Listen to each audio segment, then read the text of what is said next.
Friday's job report was a bit of a shock, I think, certainly coming in a lot higher than had been anticipated. And overall, I think the market did absorb it quite well. And I think certainly in the past, we've seen any kind of negative sentiment against interest rates having an impact. So I think the fact that the US economy is still strong is a positive. And I think the fact that we've seen the participation rate go up, and generally, I think the feeling is okay that maybe the market can absorb these higher rates for a bit longer. And I think certainly from our perspective, we just like the growth story in America, and we think the US economy's resilience will play out longer term.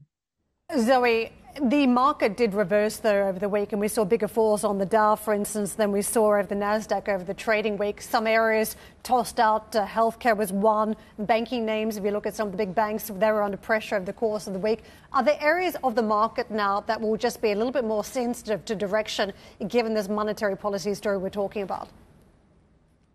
I think it will, and I think certainly the tech names have historically been the ones which had been impacted. And as you say, last week, we saw a bit of a sell-off more broadly, and the Dow took a bit of a knock. And I think a lot of it's going to be this week. I think certainly which pivotal is going to be the CPI numbers, and whether that's going to give more of an indication for rates. And I think the data coming out certainly is going to have more of an impact, I think, short term, but I think certainly longer term, we still favour the US resilience to come through. And I think obviously we're now getting into Q1 earnings season soon too. So I think looking at valuations, they are a little bit stretched, but it's whether or not we're going to see good numbers also supporting some of these sectors and share prices.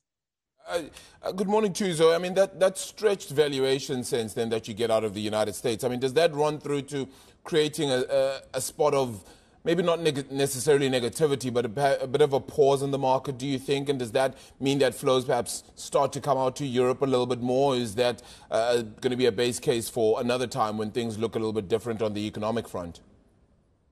Yeah, I definitely think valuations may have an impact on where the market goes short term. And you're right, we may have a summer where we see a bit of kind of trading sideways rather than the momentum, because obviously, this pivot, the market story started with the expectation of much higher rate cuts coming through. And if that doesn't play out, then we may see a bit of a pause. But whether or not we see that going into other markets, at the moment, the direction has been for US equities.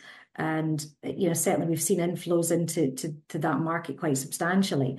But it's whether we start seeing that if we do get cuts coming through in Europe, and we do see certainly more of a story coming through there where we see a rotation back into some areas. But it's hard at the moment when you've had a strong US market, and certainly longer term, you still see the story playing out there.